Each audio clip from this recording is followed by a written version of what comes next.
What's up, everyone? Welcome back to the channel. If you're new here, I'm Vibe Gunton, founder and executive director of Recovered on Purpose. I'm a recovered alcoholic and drug addict, sober and clean since November 6, 2017. And today, we're diving into something super exciting we all love to figure out at some point in our sobriety journey: 10 sober date ideas that are actually fun. No booze needed. Whether you're brand new to sobriety, been sober a few years like me, or you're just sober curious and looking for some amazing ways to connect without alcohol, this video is for you. And stick around until the end, because we've got a free gift you're going to want: 100 sober date ideas you can download and keep forever. So let's jump into it. But before we dive into the list, real quick, sober dating doesn't mean boring dating. If anything, it forces you to get more creative, more present, and have way more real fun than the old days of meeting someone at a bar and pretending to care about what their drink order is. These ideas aren't just sober approved, they're memory makers. So let's go. Number 1, coffee shop crawl. All right, starting strong, the coffee shop crawl. Not just a coffee date. We're talking about planning out 3 to 4 different coffee shops across the city, one after another. You get to try different brews, different atmospheres, maybe even a little people watching competition. And by the end, you're both caffeinated enough to start your own business together. If nothing else, you'll both be vibrating with enough energy to solve world peace. Plus, it sets the tone. You're showing your date that you love experiences, not escapism. You're out there living, not hiding in a bar. Fun extra? Make it a challenge. Find the best pastry, worst espresso, weirdest latte art. Bonus points if you create a secret rating system between the two of you and crown the coffee crawl king or queen at the end of the day. The sober life is all about creating memories, and this one is gold. And hey, if you both end up over-caffeinated and having a 2-hour debate about whether aliens exist, congratulations, that's real chemistry. Number 2, cooking class together. Now, let's get a little messy. Cooking classes. I mean, if you can survive making homemade ravioli together, you can survive anything, right? Nothing says forever like arguing over how finely the onions should be diced. It's a shared mission. It's laughter over burnt desserts. It's team building at its finest. Plus, when you're living sober, building new traditions, like cooking adventures, is a powerful way to reshape your relationship with fun. And by the way, it's a major green flag if your date laughs when they screw up a dish, instead of blaming you. So take notes. And hey, even if dinner ends up looking like something out of a bad cooking show blooper reel, that's a story you'll both remember. Imagine both of you covered in flour, trying to convince yourselves that burnt cookies are just extra toasted. Those are the memories you actually want, not awkward first date interviews over cocktails you may not even remember. Number 3, mini golf showdown. Mini golf. Y'all, it's scientifically impossible to take yourself too seriously when you're wielding a neon pink putter. You're walking, talking, teasing each other, laughing over terrible shots. That's a natural connection right there. Plus, you get bonus points if one of you ends up somehow hitting the ball into the parking lot. And remember, early sobriety can sometimes feel heavy. These light-hearted dates remind you that fun is still very much on the table. Plus, you're communicating through body language and laughter, which are way more honest than a conversation over shots. Loser buys ice cream afterward, or better yet, the loser plans the next sober adventure date. You could even set up your own mini golf masters championship. Winner gets bragging rights, loser wears a funny hat on the next date. Keep it light, keep it funny, and keep the competition alive. Number 4, farmer's market adventure. Farmer's market adventure. And yes, you get extra points if you call it that out loud.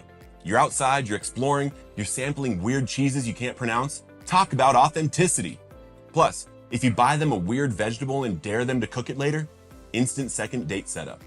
This is the type of date where you're present, you're in the moment, you're walking side by side, not across a table trying to out-impress each other. Plus, you're communicating your values without saying a word. You're a community builder, a fresh start kind of person. Bonus move, pick out a bizarre vegetable together, Google a recipe on the spot, and challenge each other to a cook-off later that week. Plus, you never know, today you're buying organic honey at a local booth. Tomorrow, you're starting your own farm together and raising goats named after your favorite TV characters. Dream big, people. Number 5, scenic hike or nature walk. Nature, baby. Look, there's just something that happens when you get out into God's creation, breathe in fresh air, and leave your phones in your pockets. No notifications, no distractions, just real life. A hike shows a lot. Are they patient? Are they adventurous? Are they complaining 2 minutes in because their shoelace came untied? And hey, post-hike smoothies hit way better than post-bar regrets. Trust me. Quick disclaimer though, if this is literally your very first date ever, maybe pick something a little less middle of nowhere. I mean, just in case they're a serial killer or something. Play it safe, people. You want butterflies on a first date, not "I hope I make it back" energy. Quick pause here. If you're brand new in recovery and you're nervous about sober dating, first, I see you. I remember those early days. If you're sober curious, you're ahead of the game just by looking for connection without needing a crutch. And if you're rocking years of sobriety like me, you already know these experiences build relationships based on truth, not distractions. So let's keep going. Number 6, museum or art gallery crawl. Culture, people, culture. Museums are low-key one of the best sober date hacks ever. It's quiet, there's something new around every corner, and if you're stuck for conversation, just point at something weird and make a joke. If you can find an exhibit that both confuses you and cracks you up, you're soulmates. Plus, if you can argue over abstract art respectfully, that's marriage material. Number 7, DIY picnic in the park. Picnics are the ultimate "I planned this" flex.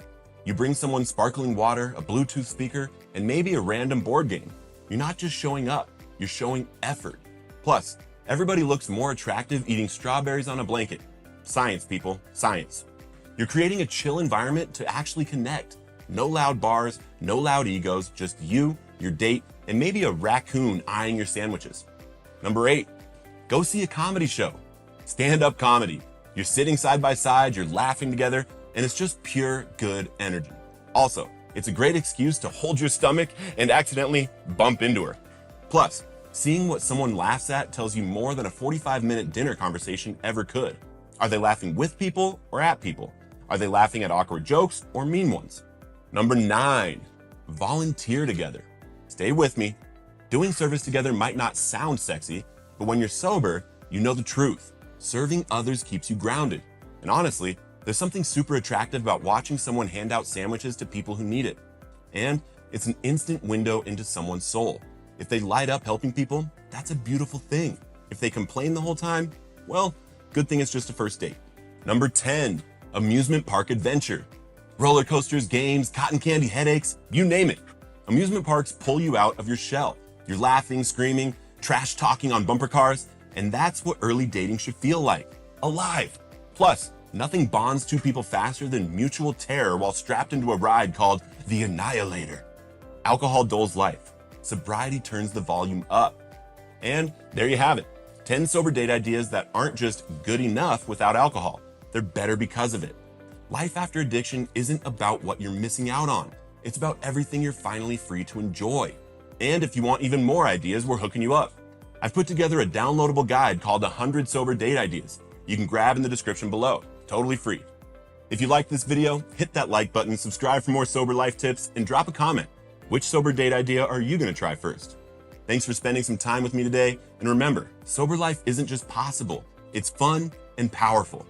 See you in the next one, and keep living recovered on purpose. If you want to watch some positive affirmations for addicts in recovery, you can click right here. Or if you want to watch my TEDx talk, Relapse Prevention Failed, you can click right here.